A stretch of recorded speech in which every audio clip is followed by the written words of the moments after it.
It's time to start your morning by taking 5. Here's your host, Matt McMaster. You're listening to Take 5, a quick 5-minute take on the biggest things happening in Nebraska sports. I am your host, Matt McMaster, and today we are talking about Husker single-digit numbers. Matt Rule, in a walk and talk video yesterday, re-revealed, for those who didn't know why they do the single-digit numbers the way that they do.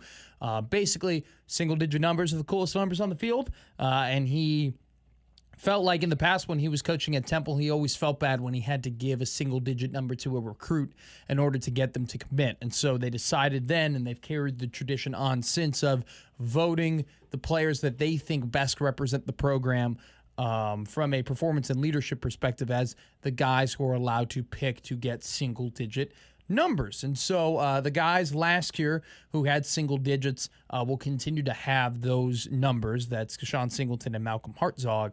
And then we have been unveiling over the past couple of days who are the guys voted on by their teammates to have single digits. And I think this is significant in a way because it shows you how the team looks at certain players and how the guys in the locker room respect certain guys and look at certain guys. And to be voted on by your teammates, I think, is an incredible honor. It's a representation of how effective you are toward the program. And so, like I said, Singleton and Malcolm Hartzog had 7 and 8. Riley Van Poppel picked number 5. Dane Key is number 6. And then we had a load of single digits come in yesterday. Ja'Cory Barney will be number 2. Javen Wright will be number 0.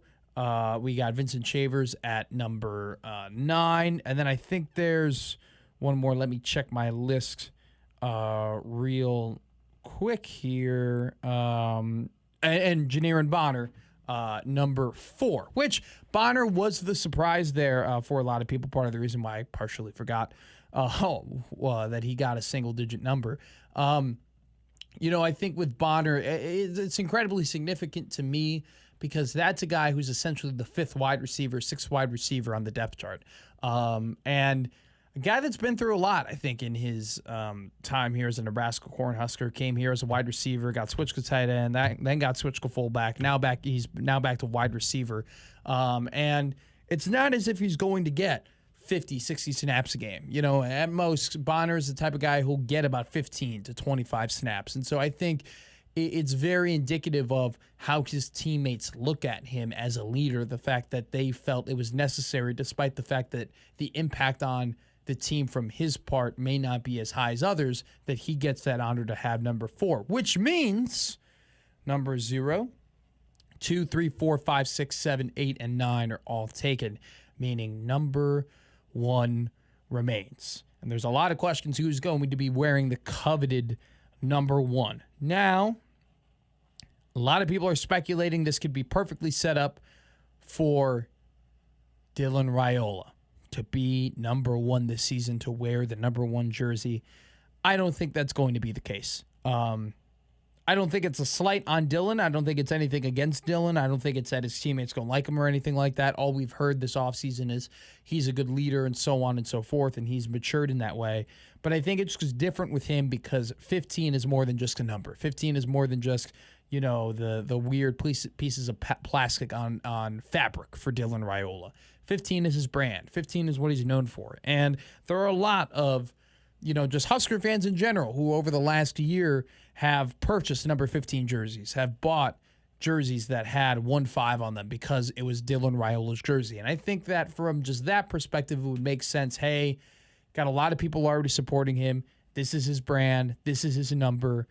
We are in an era where all of those things seem to matter. And so I just don't think that changing the number is in the cards for Dylan Raiola. And once again, I think it's totally understandable, right? I don't think that there are too many players outside of Raiola that you can immediately think of and you go, oh, that's their number. There's I think everybody knows that Emmett Johnson's 21 and Ja'Cory Barney was 17. Now he's a number 2. Like, I just don't, there's no one where their number is really tied to who they are. And in this case, it is Dylan. So I don't blame him at all if he didn't get voted or if he told people not to vote or whatever. He just didn't accept the honor if he's not number 1. If he is number 1, cool, that's awesome, dope.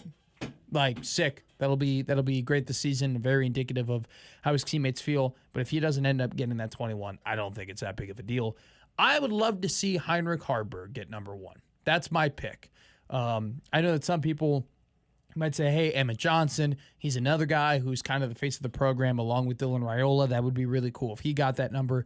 For me, Heinrich Haarberg is the epitome of everything that college football is no longer. He is homegrown from Kearney, Nebraska, came to the University of Nebraska, was doubted as soon as he got here, ended up stepping up to the point where he became the starting quarterback of the first year under Matt Rule, then gets his job taken him from Dylan Raiola, doesn't decide to leave, doesn't decide to enter the transfer portal, instead changes positions, goes to tight end in order to contribute to his team, follows his coach's orders, develops, practices hard. I think he's just a living embodiment of what it means to be a Nebraska Cornhusker, and I think it would be incredible for him to wear that number 1 jersey. So that's who my pick is. Hopefully we'll get that announced in the next couple of days.